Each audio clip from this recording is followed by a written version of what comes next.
Ali Ali, Hallihallo, and welcome back to Mostly TV.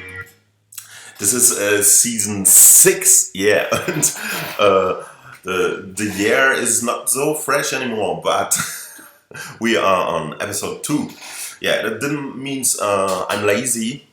It's just yeah, we have much stuff to do in the first half year, and then comes the summer, and it's better spending more time in the sun instead before screen. And so I'm back. My name is Kai Tennemann, aka Motensen, and this is Mostly TV.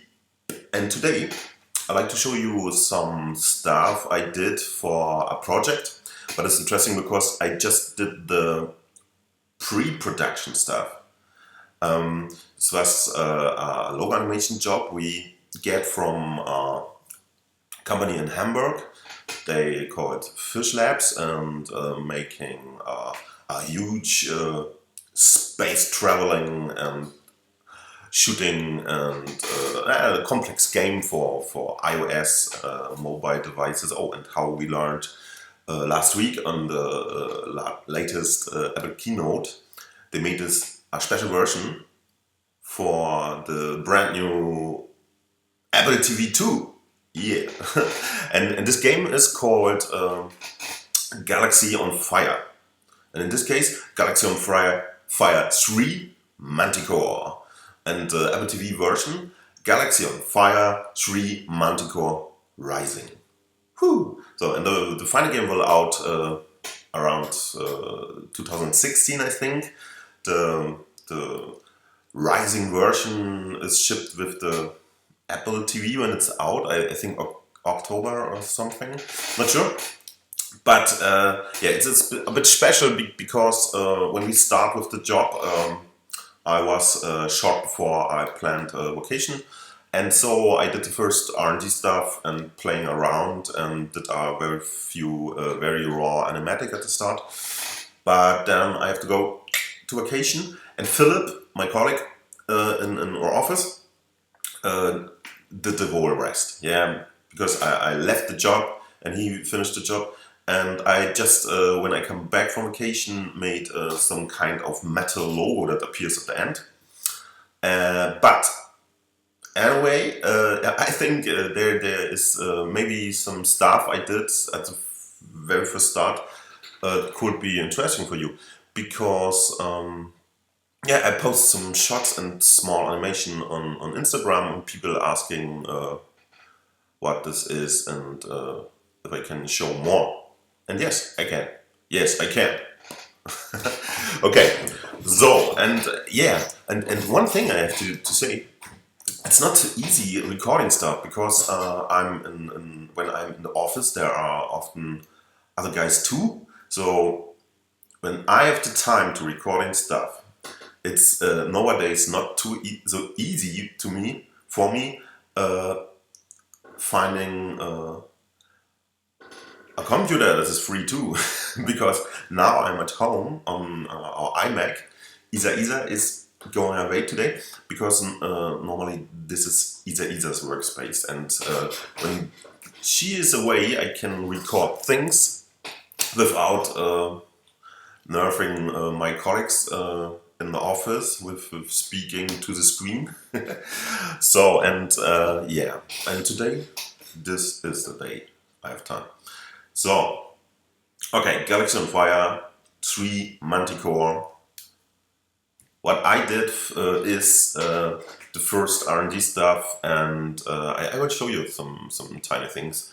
For example, I tested, oh yeah, we did our very first meeting with the client and speak about the needs, and they want very huge used metal logos and holograms, and yeah, this is in space, but in this time we didn't need the shape of the logo, yeah, because there wasn't finished at this time. So the first ideas we had was very raw, and I just test things. Yeah, I just tested what can holograms look like, and what can how metal works in Cinema 4D, because most of the time we made some abstract jobs, yeah, or this year, especially this year, we made very much 2D-ish looking jobs, yeah, even if it's 3D. We made stuff, low poly, 2D-ish looking stuff, or yeah, what we not did much is wheel or photoreal looking stuff, yeah. And this is a chance to give the new cinema reflectance system a try. And so I was very hot to test some metal shaders and stuff, and I hope I can show you a bit what I did. This is for example, use the other player moment. So this is for example very first raw test for maybe some hologram stuff, yeah. Because what we know is we building some holographic space, flying through this, and at the end there is appears a logo. So out of this space and stuff. So, and I testing things like this, very easy setups, and what I learned is for this Mosai TV episode, I mostly use mograph FX object, yeah. So maybe when you didn't know the mograph FX thing before, this episode is cool for you. For all the others, here's nothing special. Please go to other tutorials. No, it's maybe interesting enough, because I find out some very tiny things. Yeah, this is very raw. This is a first test how the movement can happen. Yeah, the logo is building, everything flying through the camera into the space, and this was our early idea. So oh, this is at a moment when we know how the shape of the logo is. So you have to go a bit before. I'm not sure. Yeah, this are tests I did before we know about the logo shape. Just to testing metal and holographic stuff together, and you see it's very random stuff. Yeah, but it's interesting for me doing this.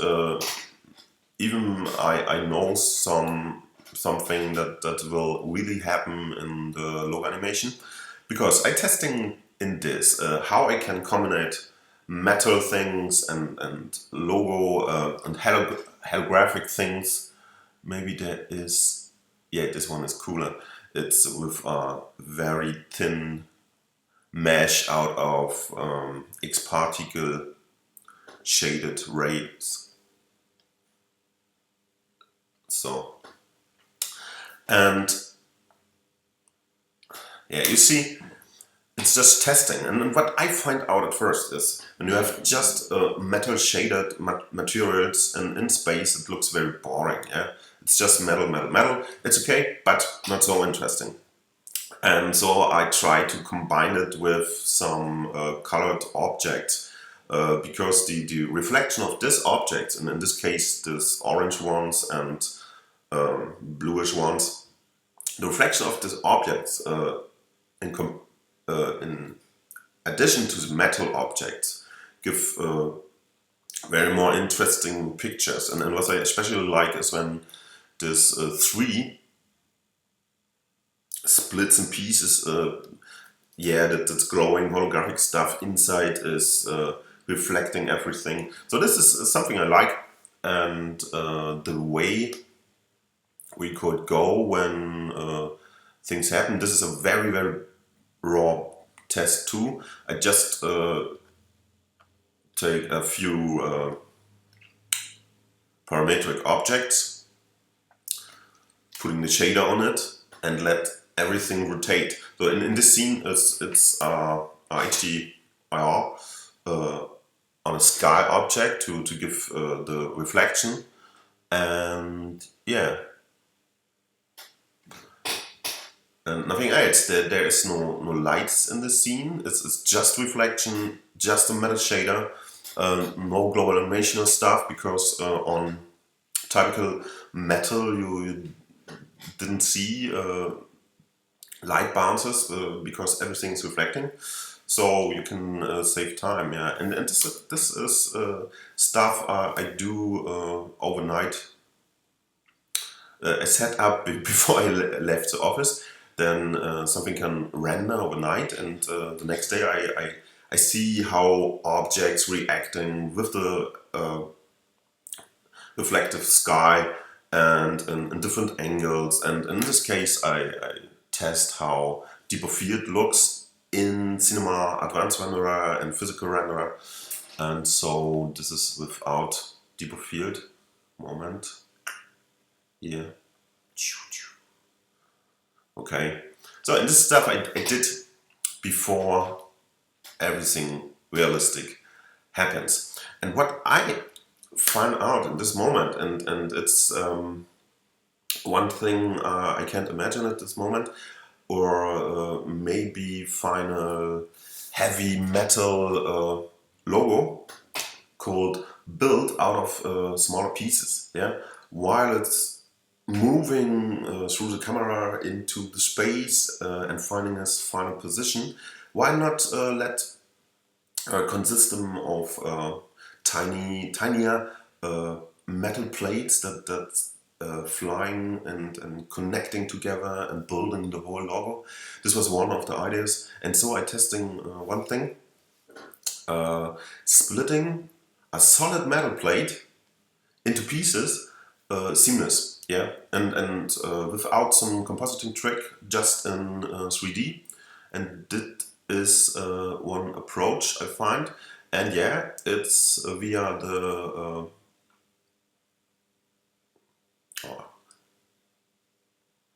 I forget the name, sorry, via the polyFX object, yes. I show you how it works. So, and it's maybe interesting enough to show you, because that is a way you can split any 3D polygon objects in pieces, and these pieces are not just flat polygons. I find this way to have real objects with our own thickness and yeah, and with nice beveled edges too, because this is very important, especially on this reflecting stuff, to give every object real edges, yeah, reflecting edges. That means beveled edges. So because when you have in 3D 3D object with a 90-degree corner without beveling, there is no reflection on this edge, you know? Polygon, polygon. Here's no reflection. And when you give the object on this corner a bit bevel, that makes everything a bit more believable, and yeah, it gives the objects a bit haptic. It's very important, and but I think it's not new. Every 3D artist knows it. And okay, and this is yeah. And the next thing is, because I didn't know the final shape of the logo, I try a complete parametric approach. So in the best case, I can do it with some test objects and final and just replace the final logo object. So that was the idea behind it. So, and the way I did my R&D stuff this time. And okay, now I show you the very simple way to this. What I did is yeah, making a cube, very easy. And have to drink a bit coffee. Yeah, coffee in the morning. Yeah, it's not really in the morning. It's 1 a.m. p.m. Entschuldigung. Sorry, 1 p.m. Yeah, but I just wake up an hour ago. Okay, so I split the cube in some parts. Maybe this too. Yeah. And now the magic happens, the polyFX object. Yeah. And the nice thing is always in case of effectors or deformers, you can put a deformer or effector as child of the object, and when you give, in this case, the polyFX some random effector, boom, the object is splitted in polygons. So it's nothing special so far, but the nice thing is it works when you put an object in a zero object and the polyFX in this zero object too. And you can make this when you have more than your original object, yeah. Because when the deformer is into a zero object with some other object, he reacts with every object in this group. So when I put this cube in the group, you see he's split it too. Oh, maybe I should change the Cinema 4D to English. It's maybe more helpful for you guys. Moment. I have to restart it. I'll make a little break, sorry. I rebuild this complex scene again. You see, the polyFX object and the two splitting object is in a zero object. I call it object split. I don't know, okay. Because what I did now is giving this construction a thickness, yeah, and it's a very old and well-known trick. You can do it with the exclusion deformer, yeah. I'm not using this for the exclusion himself, because this is very, very old deformer. It's in Cinema 4D since day one, but they has had a very interesting thing. It gives objects, and yeah, I put the whole stuff in another zero object too. Bloom. And you see, magical, the splitted polygons become a deepness, because this exclusion deformer makes a extrusion. Yeah, here's a part on the cluster called thickness, and there you can give your objects a thickness, aka he just extruded it. And so this is a very easy way giving objects, splitted polygons, just a thickness. There are for sure different ways, but this is the old schoolish one, and because I'm an old school guy, I use this, you know. So okay.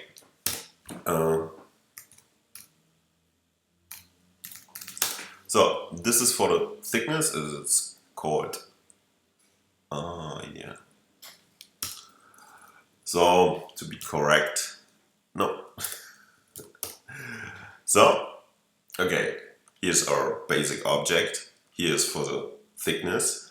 I can manipulate the strength of the random effector to easy animate everything.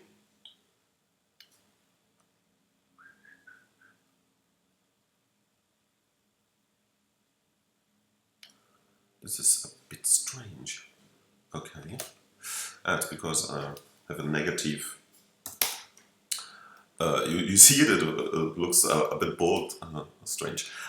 So, and with a slide of my mouse or of my vacuum stift pen, you can split the object. And finally, I get another zero object, because the last step it's called beveling, and since Cinema 15 or 16 we have this very useful bevel deformer.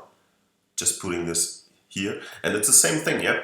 He bevels now every object in the group, and in this group is this one. So he bevels through the hierarchy. Everything means every of our metal plates. Yeah, and it's maybe a bit too big. Yeah, and finally you can put, you can set the form tag to 10 or something.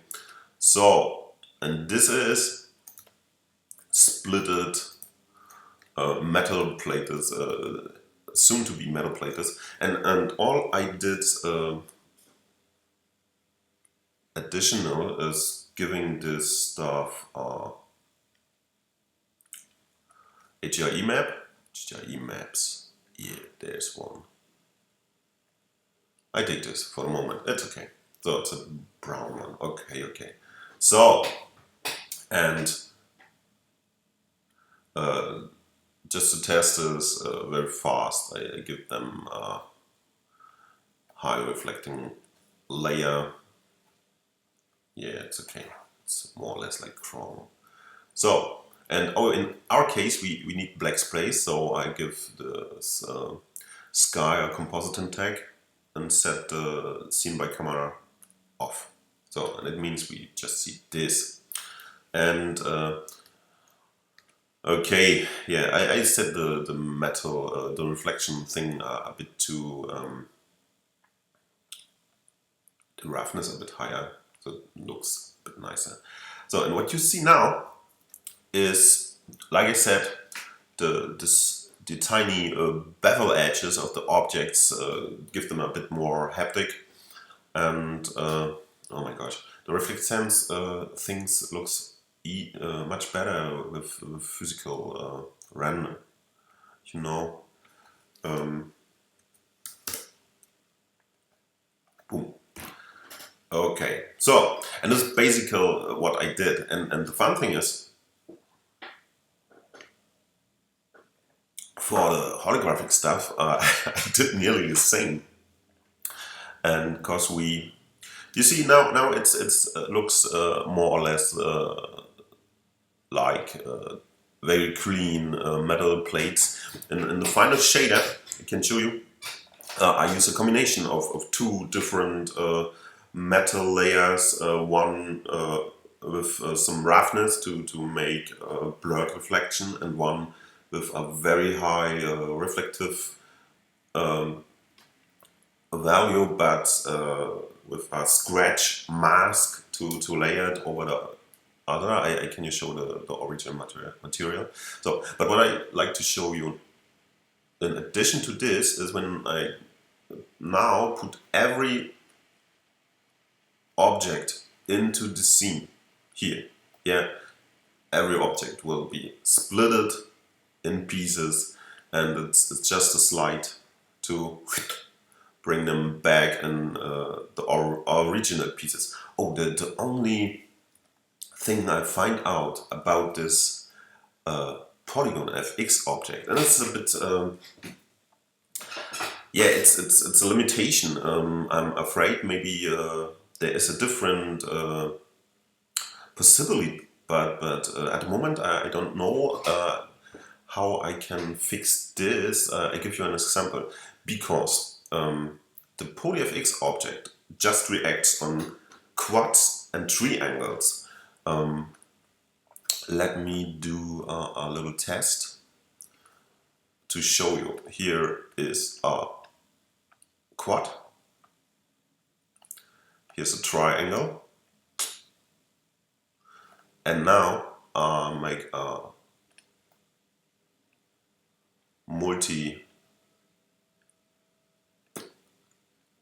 polygon. So when I change this to hierarchy, so see what I mean? When I split this object with the polyFX object, there's one limitation, unfortunately, and this is a reason because I didn't use this technique at the end. polyFX, moment, here we are, and random, boom. So yeah, what's happened? The triangle object is just lifting in space, you see. The quad object is splitted in triangles, and my multi-edge object, polygon, is splitted in triangles too. Yeah, and this is a shitty part because finally our Manticore logo is very yeah, broke down in very clear shapes. Yeah, like moment. Oh, and this is what I finally did for the job. This splitting thing, and you see the final logo consists of more or less. This for example is just a quad polygon. 1, 2, 1, 2, 3, 4, and this is a quad polygon too, but there are problems because at the end I modeled this just as raw flat polygon version and try to give the thickness with the way I show you, but the shitty polyFX object split everything in triangles, and so it didn't work. So, and this is my question on you, the viewer: is there a way splitting whole polygon objects into pieces without losing the multi... I don't know the exact name at the moment. It's a triangle, a quad, and a poly... How it's called? There's a name. I didn't remember at the moment, sorry. But yeah, in cinema normally you can use polygons with more than 4 vertices, and yeah, the polyFX objects split everything in triangles and quads. So back to this. Now I like to show you my original scene to metal and iron. So here's my scene. The rest is switched off at the moment. You know it's a scene from the beginning. This one, yeah. And you can see I did exact the same thing. Yeah, here's a polyFX with this random effector. Everything is in the explosion FX, and at the top of the hierarchy is a bevel effector. And this thing splits seamless in pieces. The pieces, okay, in this moment the pieces intersect, but this is not my problem. I find it cool when things intersect. So, and this is a basic setup.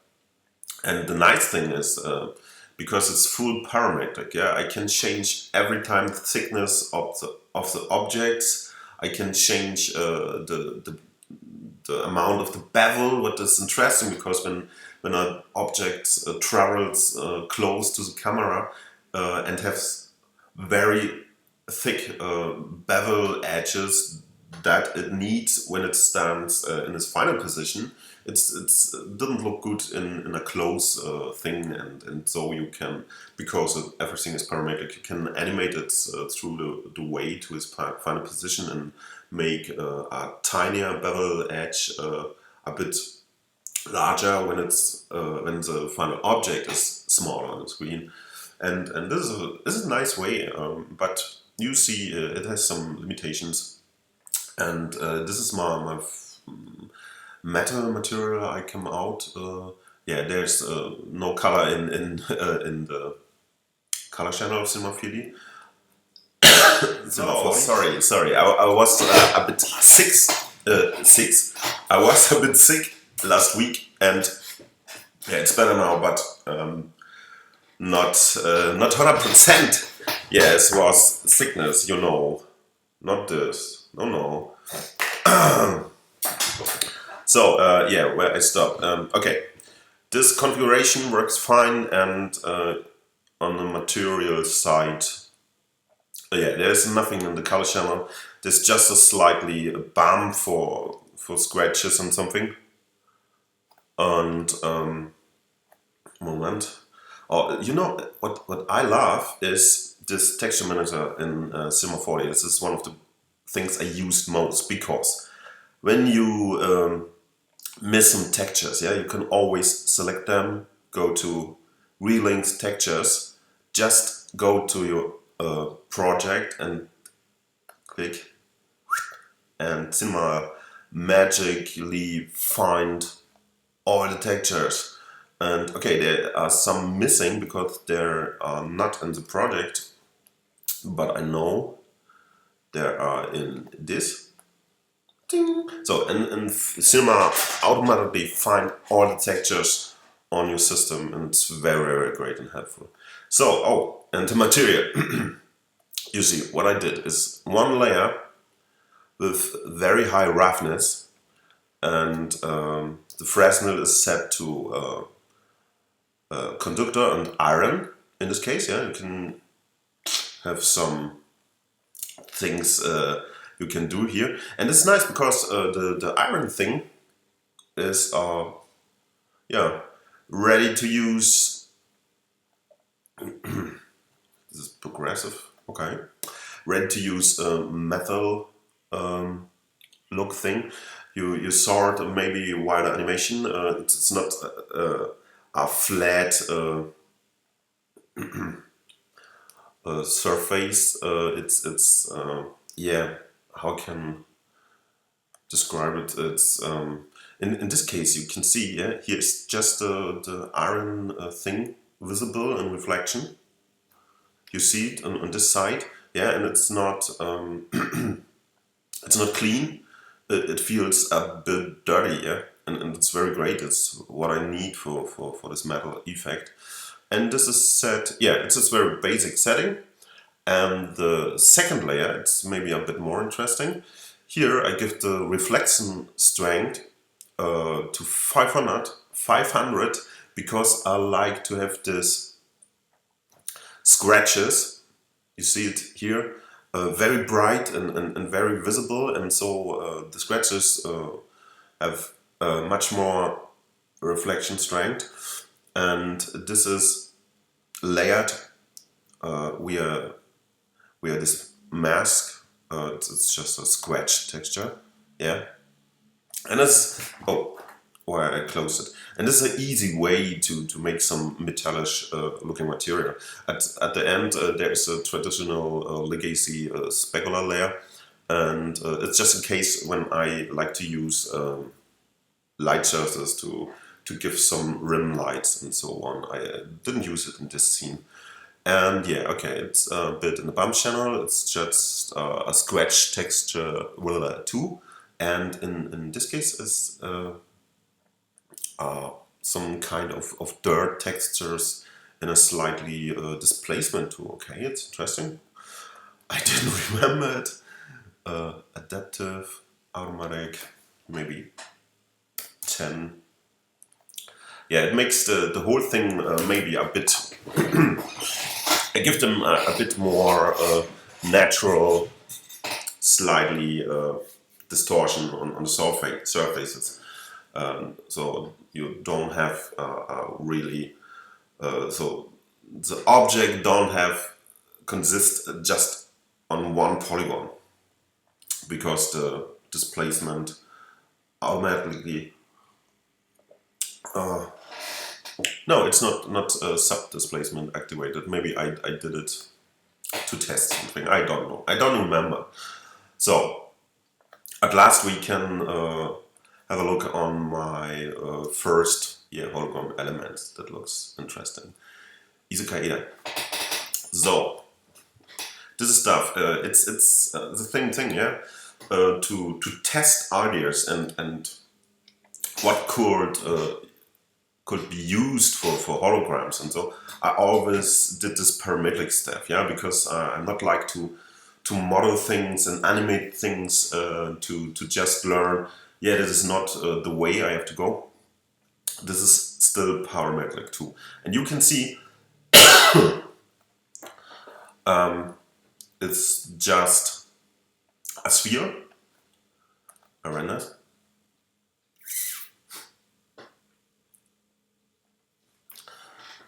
And yeah, okay. I hide some stuff I didn't need at the moment. It's maybe all. It's better to show you stuff I need at the moment. For example, this is just a sphere here, normal sphere, set to icosahedron. What the fuck? Okay, because this makes this splits the sphere in tiny triangles. This is what I want, and in this case, the polyFX object splitted the whole stuff in single polygons, and the macht dick ist es. Das ist just sweet. It's in German. Do thickness. This gives them again a bit thickness, and bevel is switched off this time, but overall it's a random scale effector. I have to see, yeah, and this and a simple effector, what he did, nothing. Yeah, the random effector becomes a 3D noise. You see, it's just a normal noise, in this case booyah. The space is set to word, and so all the noises in Cinema 4D are 3D noises, and you can use it when you give some mograph effector, in this case the shader effector, a 3D noise. Then it's really 3D, yeah, and every mograph clone grid setup reacts in 3 dimensions on this noise thing, and this is what I use here. So maybe I put off the textures to show you better the effect. So it's just a bit a kind of movement in this stuff, yeah, and the rest is just put more and more stuff together. And the really nice thing is here some cubes flying in the space of the sphere, and what is this? Or more little cubes flying in space, and these cubes are connected with a tracer object, though, because they just hovering in his space, you can let them follow be tiny lines, and as I said before, when you give X-party material to splines in Cinema 4D, it's the easiest way to render it, and so yeah, now it looks like a interesting object, I hope. So, and at the end there are just some normal splines, you see. Oh, and on what I test too is a normal text object in Cinema 4D. Moment. Here. This, no, it's not this. It's a text spline object. I'm sorry. Like, where is it? This text spline, and give the global position to, okay, moment, I have to say it's a bit, I give the global position from the 0 object to this text object, but at the moment I didn't know why. Here, this is the thing. Sorry, this was just a 0 object. And this text object has a little expressor node too, and this expressor node gives the global rotation, it's a vector, to the text of the text object. And that means this text object displays in real time the global rotation of himself. And that means you have moving text that hopefully looks like some parameters of a holographic, you know, thing. And yeah, this is something I tested too. And another object is this one. You see, it's all just some kind of iterations and fast test, and looks more or less the same. Here are some splines around the sphere, and on the splines are some little cubes again, and it's just to play around with some optics and shaders and looks and test how it looks, yeah, like this. Ching. And it's really fun stuff, you know. Coordinates. Keine Ahnung. You see, everything in the scene is just a few clicks per metric objects. For example, this tiny cubes, maybe looking more or less like a clock. A clock. Meh. It's just this one, yeah. It's a mograph cloner object set to radial, and the offset is a bit higher value, so you can animate it very easy, and you have some interesting effect. It's very easy stuff. And multi-icon, yeah, and something I just tested because yeah, it's just some effect, mograph effectors putting together and watching what happens. Oh, it's funny because some stuff I forget too. So, and this is stuff I tested to become an idea what kind of objects can build a holographic space or something like this. Very strange, but as I said, what I really like is all this lines and splines and in real time through tracers builded splines are very easy rendered via this X-particle material. It's very great. And platonish, yeah, and some different shapes, but the basic is always the same. Yeah, it's a polyFX object splitting our object into pieces, and the pieces become thickness, and it's always the same. I tested some stuff, spiraloids. Let's see what's happened. Ooh, oh, there's a bit X particles in it. Yeah. Oh, and this is nice because here it's the X particles are set to. It's a mix, when I remember right.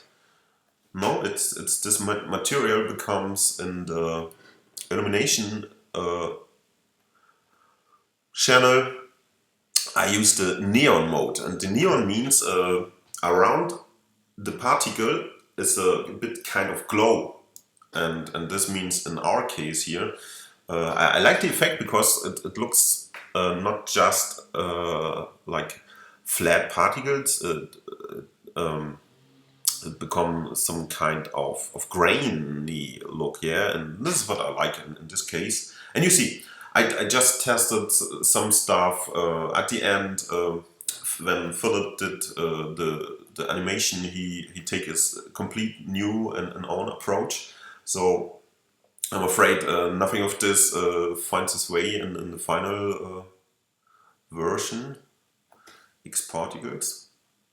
Oh yeah, this was a test for a kind of sun or interesting object just emits particles, and the particles are connected to have some kind of grid. And yeah, you see, it's funny stuff. Not this clump web. It's just a very easy X particle setup to make this random cluster stuff. And here, okay, maybe at least this one. Oh. You see here is some stuff put it together. And this is what I test at the first days. And you see, the nice thing is it renders very fast because everything here is rendered via this X particle material. It don't cost any time, just reflective materials render a bit. But yeah, it's 7 seconds for this whole screen right now, and this is not much. So it's very fun to test and to use technique like this. I will find the end now because I speak. Ooh, oh gosh, it's not possible. It's the hour. Nearing an hour. Sorry. I'm just talking and talking and talking, and maybe you have better things to do than hearing old man talking. Okay, so let's come to the end now. This is what I like to show you. What I did in the pre-production phase of or logo animation job. When you like to watch what Philip finally did on this job, it's on YouTube, Galaxy on Fire 3 Manticore, and then you find a whole first trailer that shows you, yeah, the final logo animation. Okay, so on this place, thanks to Isa for sponsoring this episode, and thanks to you for watching. Hope there's some stuff in that is useful for you and not just talking and talking. Sorry, I missed the time. And yeah, hope I find the time to tell you more stuff in the rest of the year. Yeah, because there are some projects I didn't speak in the public right now. And I think there's enough stuff we can talk about. And if you have any additional question to this, then don't be shy asking them in the comments. And of course, when you like us, give me a thumb up, because more thumbs up generates more viewers, and this is good. Okay, that's all from Mo Tensen. Bye bye.